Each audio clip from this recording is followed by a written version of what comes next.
There are a number of things that can cause a crisis in a local church. For instance, false doctrine being preached and believed may cause a crisis in a local church. Lethargy and indifference reigning may cause a crisis in a local church. The invasion of sin into the lives of the members may cause a crisis in the local church. The church will lose its identity among the world. There are a number of things that can cause a crisis in a local church. But perhaps the most serious thing, perhaps the most glaring thing, perhaps the root of all other problems that may in fact exist in a local church is the crisis of leadership. Tonight we're going to talk about leadership. I want to tell you to begin with that I don't think we have a crisis of leadership in this congregation. We're very blessed. From the very top with our elders all the way down, we have those who have demonstrated the desire and the ability and the willingness to serve in leadership. And I'm thankful for that. But there are some who have been recognized in our brotherhood in the last few years that are very wise. They have their finger on the pulse of the brotherhood, we might say. And some of the most well-respected people have told us there is a crisis in the church concerning leadership. So it's necessary then for us to talk about the importance of leadership. It's necessary for us to talk about what we can do to not only support leadership, but how we can develop leadership, how we can encourage leadership. And I hope we'll be able to do some of that tonight in our lesson. Scott read just a moment ago Colossians chapter 1 and verse 18. And in that passage, we read about Christ being one who is worthy of our worship. Just like we sang just a moment ago, He is worthy. But also that verse talks about how He's the head of the church. And so let's make sure we understand, when we talk about a crisis of leadership in the church, we're not talking about our perfect leader, Jesus Christ. We're not talking about how He has not done what He should do. He has done all that He can do, in that He died on the cross, and that He has submitted to the Father, and He is the reigning head of the church, even as He sits by the throne of God in heaven. So when we talk about a crisis in the church, if there is a crisis in the local church, then it is something that exists on the human level. And by the way, the crisis that will exist, if there is a crisis on the human level, will have to be identified in the local church. We're not talking about a crisis of leadership in the church at large, because Christ is our leader. And so the local leadership is the human leadership of the church. Now I know you're already thinking, well, this is going to be a lesson about elderships, about elders. And we'll say some things about elders. We'll talk about some of the work that elders in fact are to do in their role as elders and shepherds in the congregation. But I want to accomplish more than just to talk about elders tonight and to preach about elders, because when we talk about leadership, we're talking about principles. We're talking about principles. Just so happens, we got the PowerPoint working. Good deal. We're just so happen we're talking about principles. We're talking about aspirations. We're talking about desires. And so tonight, as we discuss leadership, I hope that you'll keep that in mind, and I hope that everybody here this evening can learn a lesson about that. I said a moment ago that some have said there is a crisis in leadership in the local churches.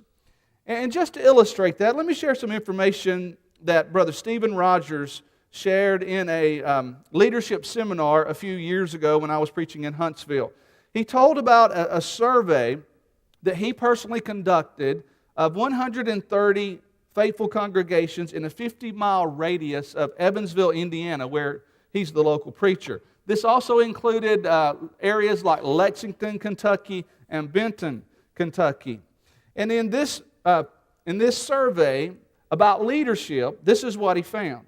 He found that 50%, or I should say 56% of the congregations in this locale had no eldership. 56% had no eldership. Of the 44% who did have elderships, 33% of those churches only had 2 elders, which means in a practical sense they are one heartbeat away from having no eldership. And then of those of those 44% who had elders, only 29, or I think 29% of them had 3 elders. And so you can see the weakness, at least in numbers, of congregations who even have elders. And I share this information with you to suggest this is an area not close to us necessarily. We are part of what has been called the Bible Belt. And usually in what we call the Bible Belt, you find strong churches, you find numerous congregations locally. You'll find that in a lot of cases, in most cases even, congregations will have elders, they'll have leadership. But I point this out because this area is not necessarily that far away. It probably represents, in my estimation, the average. You go into some places where the church isn't near as widespread, perhaps on the East Coast and on the left coast or the West Coast, whatever you want to call it.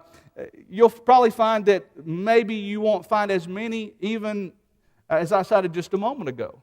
And so, this probably represents closer to an average. And again, he admitted that this was a very unscientific study that he did, but it just points toward the idea that there aren't always churches like Roebuck Parkway where you'll find a number of men who are qualified and willing to serve in a congregation in the leadership capacity, both whether it be elders or deacons or even ministry leaders.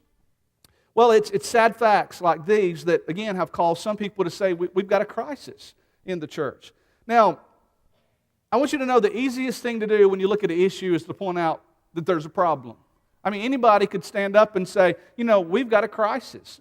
You look at the church across our land, and I'm not even talking about the church outside of the United States, but you look at the church across our land, and it looks like perception makes us think that there is a crisis in leadership. Anybody could stand up and say that. That's the easy thing to do.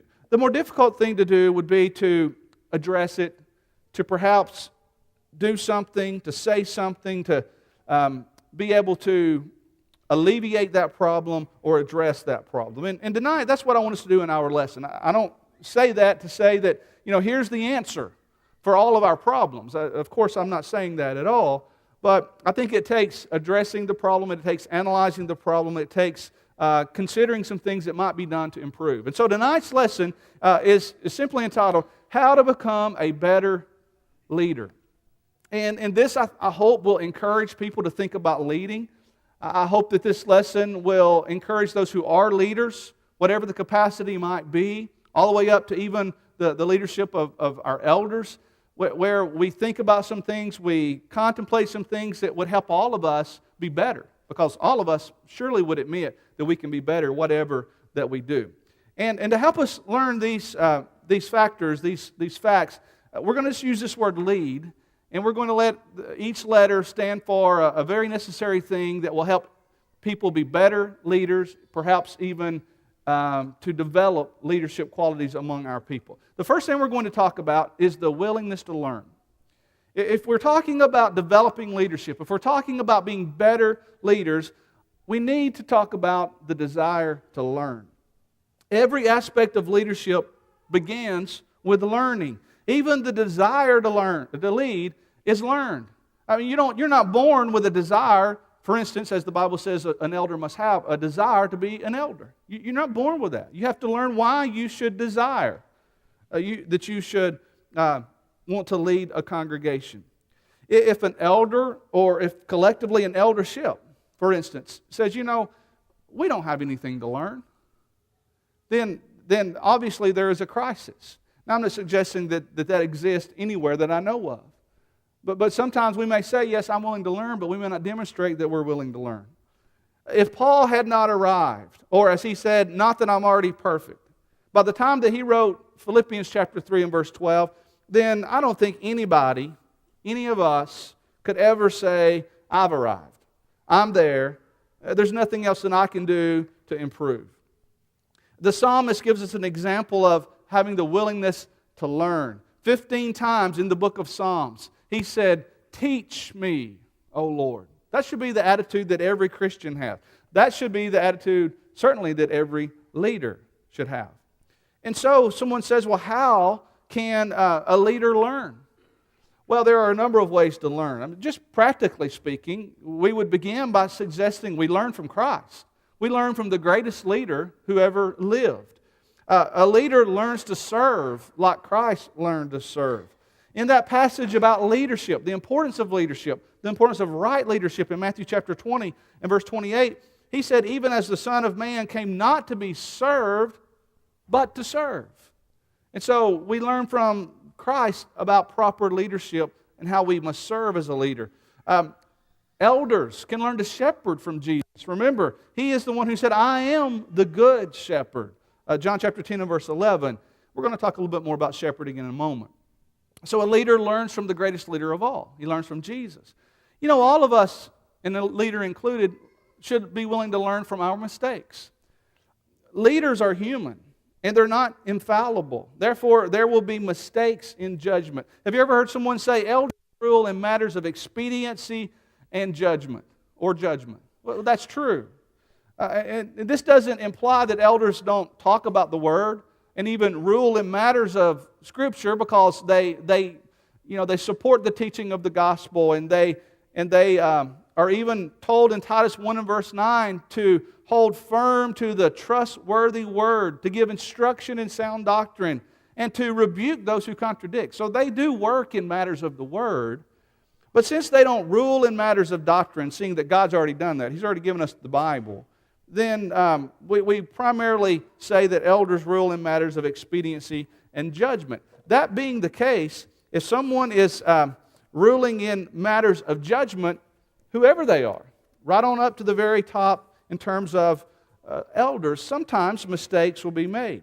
The fact that elders or leaders in general may make a mistake is really not the issue, because, again, human beings make mistakes. But it's how leaders respond to those mistakes that's the bigger issue. Being willing to learn from those mistakes, being willing to have the humility when we make a mistake, when anybody makes a mistake, to say, you know, that was a mistake. And I want to learn from that, and I don't want to make that same mistake again. The famous physicist Albert Einstein once defined insanity as doing the same thing over and over and expecting different results. You've heard that before. You know, we need to make sure that we're not making the same mistakes over and over, but yet we expect it to turn out differently. That's just a general principle that everybody should try to live by, including a leader. And then let me mention specifically more to the work of being an elder. Elders learn from within the flock.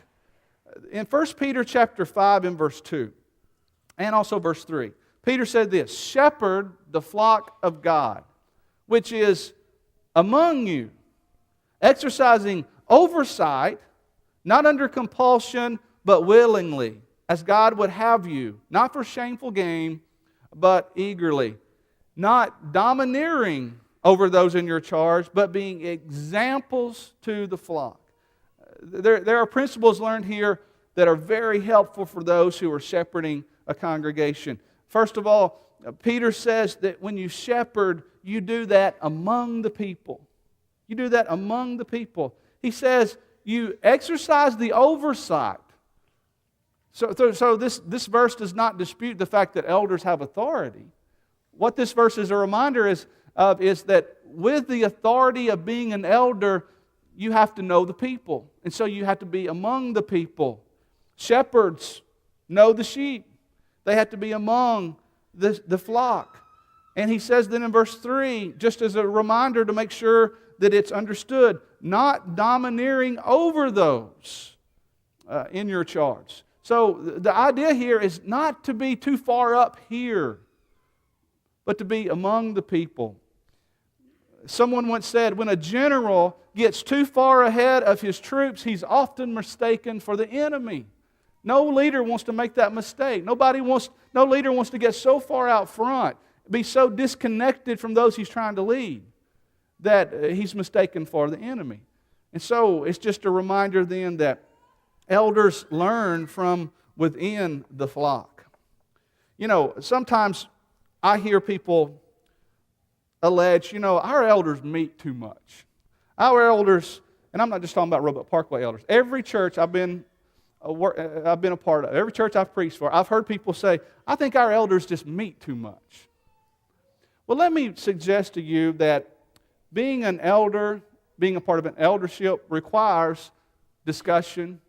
The idea of an elder being an elder refers to the idea that they are older, that they're wiser. It involves the idea of a certain amount of discussion and decision making. Good elders can't be good elders without meeting. And so we need to be careful that we don't criticize elders for meeting. I think that the only reason someone would complain, though, about elders meeting would be if they think that elders are meeting at the exclusion of being a part of the church and knowing the church. And that's really what Peter was addressing. He's addressing the idea of not that elders can't meet, not that they don't have authority, not that they shouldn't be looked up to, but the fact that elders must operate within the congregation, within the confines of the congregation so that they're known.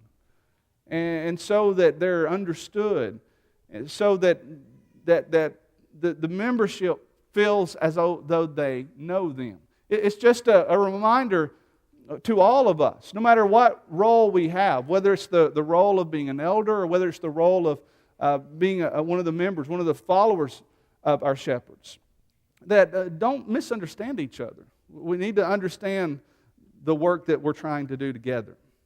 And so, if we want to be better leaders, if we want to even encourage people and equip people to be leaders, all of us have to be willing to learn. That's the first thing. And concerning the E, and the next thing, we need to encourage. Good leaders encourage. And if we want to develop leaders, developing leaders must be encouraged to serve. Desire, according to 1 Timothy 3 and verse 1, is the very first qualification to serve as an elder. I like how the ESV translates this verse. If anyone aspires to the office, part of what we're doing here tonight is to create an aspiration for service. Encouraging leaders begins with inspiring others to want to serve. This will take current leaders who are willing to be mentors. You know, some of the great people in the Bible were mentors. It's good to be a mentor. Moses was a mentor. Elijah was a mentor. Paul was a mentor. Barnabas was a mentor. And of course, Jesus was the greatest mentor of all. We encourage leaders we encourage prospective leaders to become leaders in a number of ways. We may have a seminar. We may ask them to attend a workshop. But you know, the best type of learning is hands-on learning. Those who've researched how we learn tell us that we learn at the highest rate when we can see and participate. And so perhaps one of the best ways to encourage a leader, no matter what the capacity is, no matter what type of leadership you're involved in, even take this principle with you to work tomorrow. The best way to encourage a future leader is to find someone that you think has ability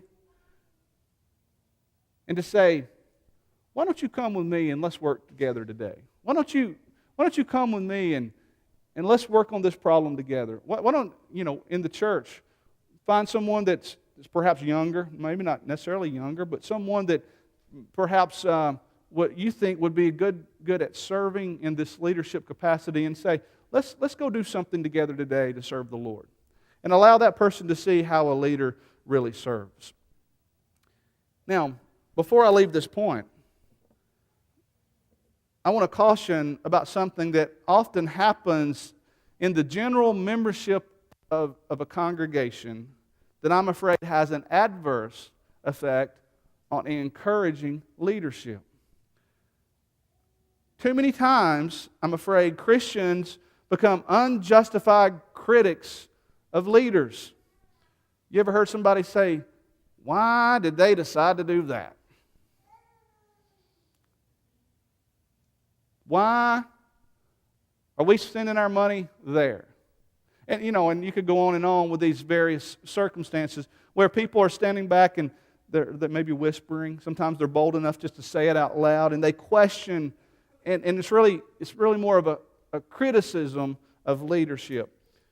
I heard someone say one time that a lot of families have roasted preacher and fried elders for lunch every Sunday. And then we wonder why more young men don't want to grow up and be preachers or don't want to grow up and be elders. See, the Bible says in 1 Timothy 5 and verse 9, do not admit, the New King James says, receive a charge against an elder except on the evidence of 2 or 3 witnesses. Let me suggest to you, those 2 or 3 witnesses should not be your kids on the way home on Sunday morning, okay? We need to be more graceful and gracious in the way that we consider the job that others are doing. You know, very often, most often, when we're critical of somebody else, we don't know all the details. And I would submit to you that in a lot of cases when people criticize leaders in the church, it's because they don't have all the details. Let me suggest that sometimes leaders, especially elders, this might apply to ministers or a care group leader, sometimes we know things that we don't really want to know. And sometimes we know details that we wish we'd have never heard. And sometimes decisions have to be made based on those details. And yet, if I don't know the details, it's probably not a good thing for me to stand back and to criticize those who are dealing with those details and doing the very, very best job they can do in dealing with those details. See, if we want to encourage future leaders, we need not be so critical of the leaders that we have. Let me suggest to you in the third place, if we want to encourage leaders, if we want to be better leaders, let's be better admonishers. Now, this is a lot about the work of an elder right here, being an admonisher.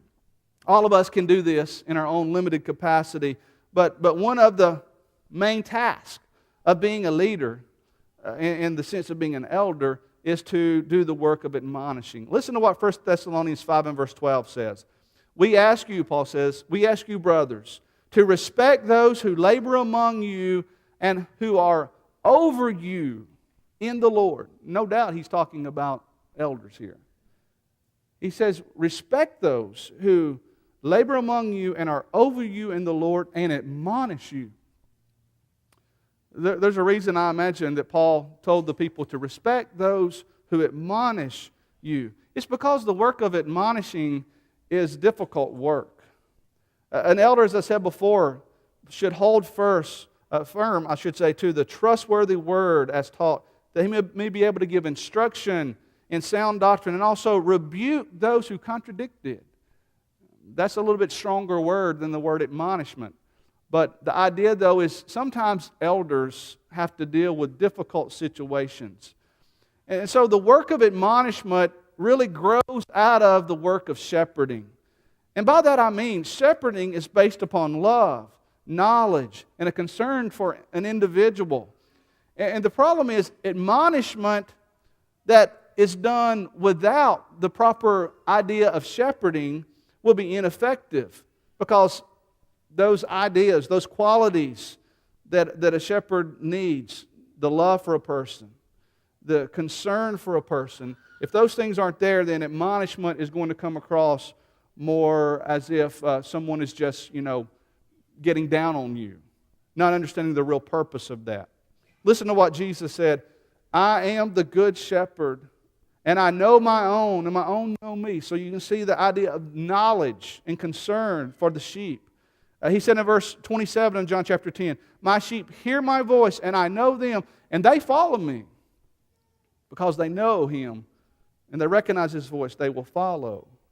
In 1 Thessalonians 2, Paul deals with the idea of having a right relationship with somebody. And I want you to listen to the idea that he uses here, the analogy that he uses. He says in 1 Thessalonians 2, 11 and 12, for you know how, like a father with his children, we exhorted you and encouraged you and charged you. That's what fathers do. Paul is saying, now this is not about being an elder, but the principle here applies. He says, as your preacher, as someone who worked with you, as someone who taught you, he says, I did that like a father with his children. I encouraged you. I exhorted you. I charged you. I think there was some admonishing going on. But there was a relationship there he had with those people. like a father with his children. And then in verse 7, just a few verses up, it says, but we were gentle among you, like a nursing mother taking care of her own children. Despite the fact that there was difficult work to do, despite the fact that members needed to be charged, that needed to be admonished, Paul said, we were gentle among you like a nursing mother taking care of her own children. You see, when admonishment is done with shepherding qualities, both parties are going to not only give the right admonishment, but also receive the right admonishment. Did any of you hear the induction speech of Cortez Kennedy? I think it was last weekend. He was one of the newest members of the class of 2012, inducted into the NFL, the Pro Football Hall of Fame. And I heard just a snippet of his speech, didn't hear the whole thing, but this is what I heard, and it was really good. He thanked his mother and his father for all that they had done for him as he grew up. And then he said specifically to his mother, he says, Mom, I want to thank you. And he told a story about how when he was playing high school football, I believe it was when he was a senior in high school, he had bad grades. And his mom grounded him and said, you can't play football because you've got bad grades. He went on to say that that particular year, when he couldn't play football because his mom had disciplined him because he had bad grades, his football team went to the state championship. And he had to stay home. And his mom went to see his team play, and she sent him a postcard and said, I wish you were here.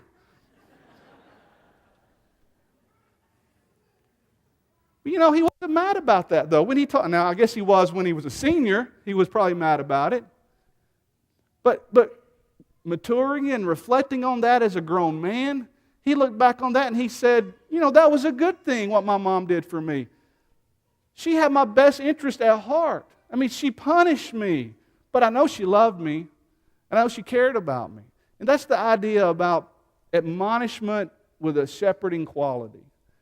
And it's just a beautiful thing when, take it as a parent to a child, when you love your child and you do the right thing for them, they might not always like it, but they're always going to remember that, and they're always going to respect you later for doing the right thing.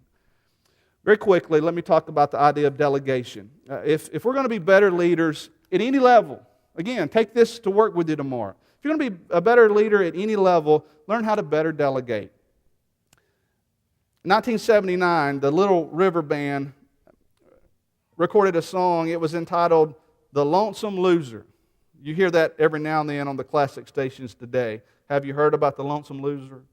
Beaten by the Queen of Hearts every time. Have you heard about the Lonesome Loser? He's a loser, but he still keeps on trying. I had a friend a few years ago who wrote a bulletin article as a takeoff of this song, and he said in his article, have you heard about the lonesome leader?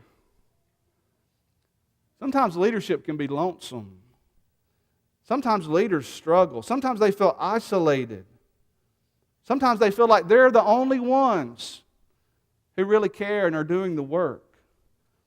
You know, in Numbers chapter 11, we see Moses being an example of a lonesome leader. He felt a lot of different things. He felt overwhelmed, and he also felt depressed, among many other ways he felt. And you know why? You know why he felt that way? It's because he said in Numbers 11:14, I am not able to carry all this people alone. The burden's too heavy for me. You know what he was trying to do? He was trying to do it all alone. And so what did God say? God said, well, let me help you. And the way I can help you is to get you to let others help yourself. And that's what he did. He appointed 70 men to help Moses meet the enormous task of leadership. And here's the lesson. The lesson is great leaders have to accept the fact that they need help. And they have to be willing to delegate. That means at times handing over what you might rather do yourself, but knowing that it might be better to let someone else do it for themselves. Proper delegation empowers and enables future leaders to focus and to develop. And it reminds everybody of what's important. Remember when that crisis occurred in Acts chapter 6? That's the first crisis we read about in the church, and it was handled wisely. And this is why it was handled wisely, because the apostles said, let's appoint 7 men to take care of this crisis. And in Acts chapter 6, 3 and 4, it says, therefore, brothers, pick out from among you 7 men of good repute, full of the Spirit and of wisdom, whom we will appoint to this duty. But the apostles said, we will devote ourselves to prayer and to the ministry of the word. The idea then is proper delegation helps avoid crisis, and it also empowers those who are willing to serve and who can serve, and allows them to be involved.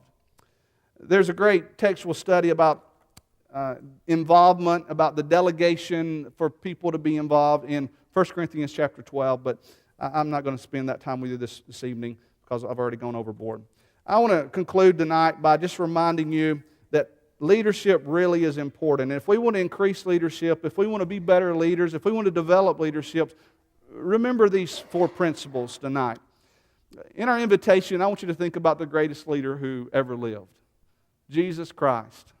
And I want you to think about 3 things that made him such a great leader. One thing that made him a great leader was that he was willing to sacrifice.